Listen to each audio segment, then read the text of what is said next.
Game changer நேயர்களுக்கு வணக்கம். இன்னைக்கு கடகராசிக்கு உண்டான 2026க்கான ராசி பலன்களை பார்க்க போறோம். கடகராசிக்கு என்னென்ன மாதிரியான சாதகமான இல்ல பாதகமான பலன்கள் இந்த வருடம் ஏற்பட போகுது அப்படிங்கிறத பார்க்கலாம். ஆல்ரெடி கடகராசினருக்கு அஷ்டம சனி முடிஞ்சிருந்தாலும் அந்த முடிஞ்ச ஒரு சுவடுமே தெரியல, இன்னும் சோதனைகள் அப்படிங்கிறது இருந்துக்கிட்டு தான் இருக்கு அப்படின்னு நினைக்கிறவங்களுக்கு அஷ்டம சனி முடிஞ்சிருந்தாலுமே உங்களுக்கு அது முடிஞ்சு முடியாத முன்னாடி ராகு உங்களுக்கு 8ஆம் இடத்துல உட்காந்து உங்களுக்கு நிறைய சோதனைகளை கொடுத்துட்டு இருக்கிறாரு. அந்த விஷயங்களை நீங்க கடந்து வந்துட்டு இருக்கீங்க அப்படிங்கிறதுனால தான் உங்களுக்கு இந்த அஷ்டம சனி முடிஞ்சும் ஒரு ரிலீஃப் கூட உங்களுக்கு தெரியல அப்படிங்கிறது நீங்க புரிஞ்சுக்கணும். குறிப்பா இந்த ராசியில இருக்கக்கூடிய ஆயிலி நட்சத்திரக்காரர்களுக்கு சோதனைகள் அப்படிங்கிறது உச்சகட்டமா இருந்திருக்கும். இதுல தப்பிக்கிறவங்க அப்படின்னு பாத்தீங்கன்னா ஓரளவுக்கு பூச நட்சத்திரக்காரர்கள் ஓரளவுக்கு மேனேஜ் பண்ணக்கூடிய நிலைமையில அவங்களுக்கு சோதனைகள் இருந்திருக்கும், ஓரளவுக்கு தப்பிச்சும் வந்திருப்பாங்க.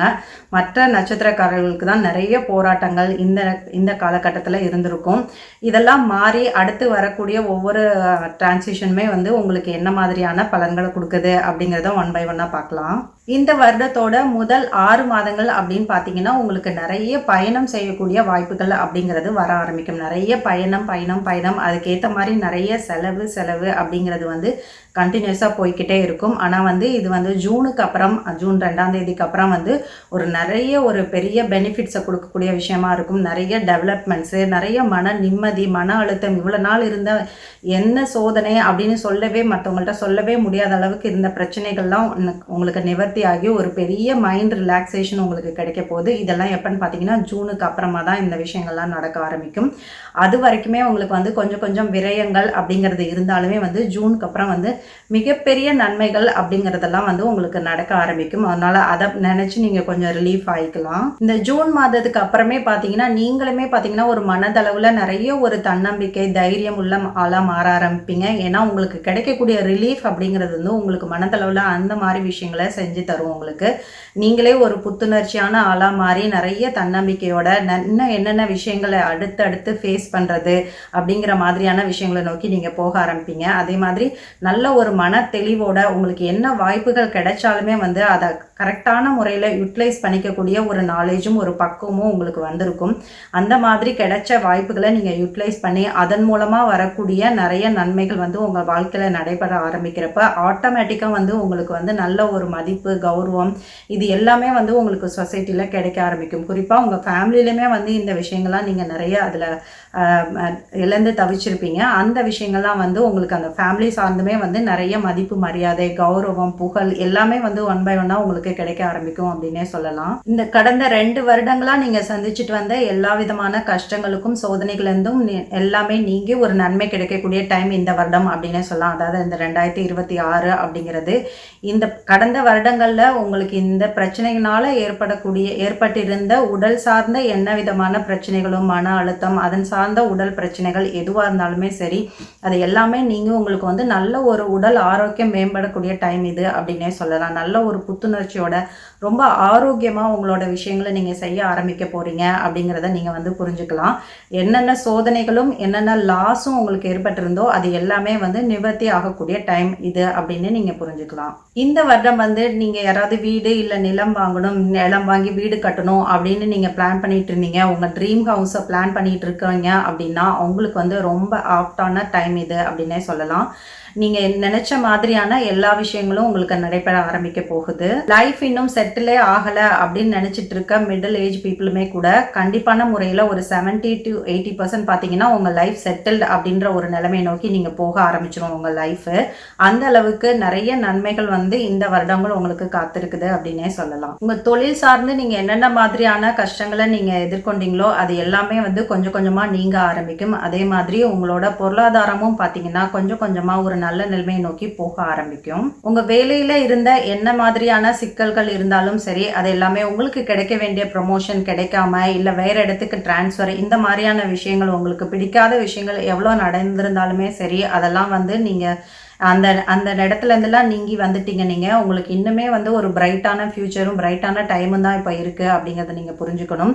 இந்த முதல் வருடத்தோட முதல் 6 மாதம் நீங்க எந்த ஒரு சீரியஸான ஒரு முடிவும், நீங்க பெரிய இஷ்யூஸும் நீங்க எடுக்காம இருக்கிறது அப்படிங்கிறது இன்னும் நன்மையா இருக்கும். ஜூனுக்கு அப்புறம் நீங்கள் இது நாள் வரைக்கும் என்னென்ன விதமான பிரச்சனைகள்லாம் ஃபேஸ் பண்ணிட்டு இருக்கீங்களோ, அது என்னென்ன மாதிரியான நீங்கள் கஷ்டங்கள்லாம் இருந்துச்சோ அது எல்லாத்துக்குமே வந்து ஒரு பெரிய ரிலீஃபாகவும் இது நாள் பட்ட கஷ்டத்துக்கெல்லாம் ஒரு பலனாகவும் இருக்கக்கூடிய டைமாக தான் இந்த ஜூனுக்கு அப்புறம் வந்து உங்களுக்கு இருக்கும். நல்ல வந்து லைஃப்பில் நல்ல செல்வ செழிப்பு, அப்லிப்மெண்ட், டெவலப்மெண்ட் எல்லாமே வந்து உங்களுக்கு வரப்போகுது. அதனால அந்த விஷயங்களை வந்து நீங்கள் மைண்டில் வச்சுக்கிட்டு உங்களோட ஃபியூச்சர் பிளான்ஸை வந்து நீங்கள் பிளான் பண்ணிக்கலாம். இந்த 26ஆம் ஆண்டு வந்து நீங்கள் மே மாதத்துலேருந்து அக்டோபர் மாதம் வரைக்கும் உங்களுக்கு கவனமாக இருக்கக்கூடிய டைம் அப்படின்னே சொல்லலாம். ஜென்ம குருவாக இருக்கிற இந்த குரு பகவான் தரக்கூடிய பலன்கள் வந்து உங்களுக்கு இன்னும் முன்னெச்சரிக்கையாக ஒவ்வொரு விஷயத்தையும் செய்யணும் அப்படிங்கிற மாதிரியான விஷயத்தை தான் டினோட் பண்ணுது. ஸோ அந்த காலகட்டங்கள் வந்து இந்த வருடத்தில் வந்து நீங்கள் கொஞ்சம் கவனமாக இருந்துக்கிறது நன்மை அளிக்கிறதா இருக்கும். இந்த கடகராசினரே பார்த்தீங்கன்னா பொதுவாக இந்த ராசியில் வந்து சந்திரன்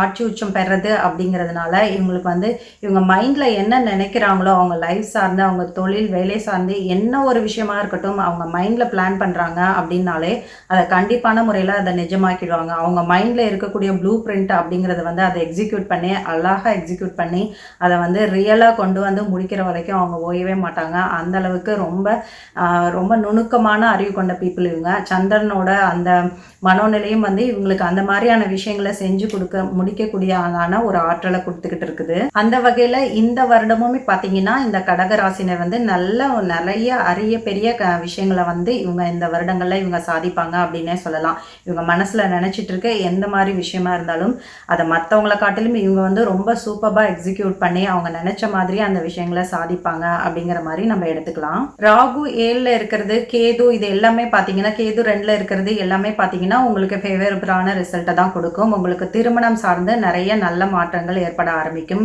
காத்துக்கிட்டு இருந்த ரொம்ப நாள் தள்ளி போயிட்டு இருந்த திருமணங்கள் நடப்பறதுக்கு நிறைய வாய்ப்பு இருக்குது. நீங்கள் நினைச்ச மாதிரி ரொம்ப பிரம்மாண்டமான அளவில் உங்களுக்கு திருமணம் அப்படிங்கிறது வந்து அமோகமாக நடக்க ஆரம்பிக்க போகுது. ஸோ நீங்களும் அதுக்கான முயற்சிகளை முன்னெடுத்து வைக்கிறப்ப ரொம்ப விரைவிலே இந்த விஷயங்கள்லாம் வர ஆரம்பிக்கும். கேது பகவான் வந்து உங்களுக்கு நிறைய தெய்வீக வழிபாடுகளை கொடுக்க போறாரு. உங்க குலதெய்வம் சார்ந்தோ இல்லை நீங்க உங்களோட இஷ்ட தெய்வம் சார்ந்தோ நிறைய தெய்வீக வழிபாடுகள், தெய்வீக பூஜை முறைகள் இதெல்லாம் நீங்க செய்ய போறீங்க அப்படிங்கிறத தான் சொல்றாரு. உங்களுக்கே வந்து ஓனா அந்த வந்து ஸ்பிரிச்சுவல்ல நிறைய இன்ட்ரெஸ்ட் வர ஆரம்பிக்கும். இல்லை நீங்களே வந்து ஒரு இஷ்ட தெய்வத்தை நீங்க எடுத்துக்கிட்டு அதை அந்த முறைப்படி அதுக்கு வந்து தீட்சை வாங்கி அந்த வழிபாடை ஸ்டார்ட் பண்றது, இந்த மாதிரியான ஈடுபாடுகள் வந்து உங்களுக்கு சடனாக வர ஆரம்பிக்கும். இந்த விஷயங்கள்லாம் வந்து எப்பயுமே நீங்க எடுத்து செய்யறப்ப கட்டாயமான முறையில் உங்கள் லைஃப்பில் வந்து பெரிய அளவு சேஞ்சஸ் அப்படிங்கிறது வந்து வர ஆரம்பிச்சிடும். ஓவராலாக பார்த்தீங்கன்னா இந்த 26ஆம் வருடம் அப்படிங்கிறது வந்து இது நாள் வரைக்கும் கடகராசினர் பட்ட கஷ்டங்கள்லேருந்து பெரிய அளவு ரிலீஃப் கொடுக்கக்கூடிய ஒரு ஆண்டாக அமைய போகுது. குரு பகவானும் சரி, சனி பகவானும் சரி, உங்கள் முயற்சிக்கும் உங்கள் உழைப்புக்கும் தகுந்த நல்ல பலன்களை உங்களுக்கு கொடுக்கறதுக்கு காத்துக்கிட்டு இருக்காங்க. நீங்களுமே உங்கள் முயற்சிகளை அறிவோடு சேர்ந்து உங்கள் முயற்சிகளை முன்னெடுத்து வைக்கிறப்ப எல்லா விதமான சக்ஸஸும் உங்களுக்கு கிடைக்கும். நீங்கள் வழிபடக்கூடிய தெய்வம் ஏதாவது வழிபாடு செய்யணும் அப்படின்னு நினச்சிங்கன்னா நீங்கள் பெண் தெய்வ வழிபாடு அப்படிங்கிறது வந்து பெரிய சிறப்பை உங்களுக்கு கொடுக்கும். ஏதாவது ஒரு பெண் தெய்வத்தை வந்து நீங்கள் இஷ்ட தெய்வமாக வச்சுக்கலாம். அதே மாதிரி லலிதா சகஸ்ரநாம பாராயணம், இல்லை ஏதாவது ஒரு லக்ஷ்மி தேவிக்கு வந்து நீங்கள் வந்து குங்கும அர்ச்சனை பண்ணுறது, குறிப்பாக பௌர்ணமி நாட்களில் பண்ணுறது அப்படிங்கிறது வந்து அரிய நற்பலன்களை உங்களுக்கு கொடுக்கும். எந்த ஒரு பௌர்ணமி டேயுமே இந்த கடகராசினர் மிஸ் பண்ணிடாதீங்க.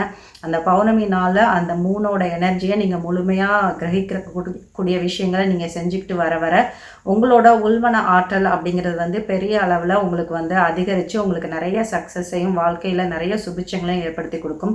ஸோ நீங்களும் இந்த விஷயங்களை ஃபாலோ பண்ணிக்கோங்க. தேங்க்யூ.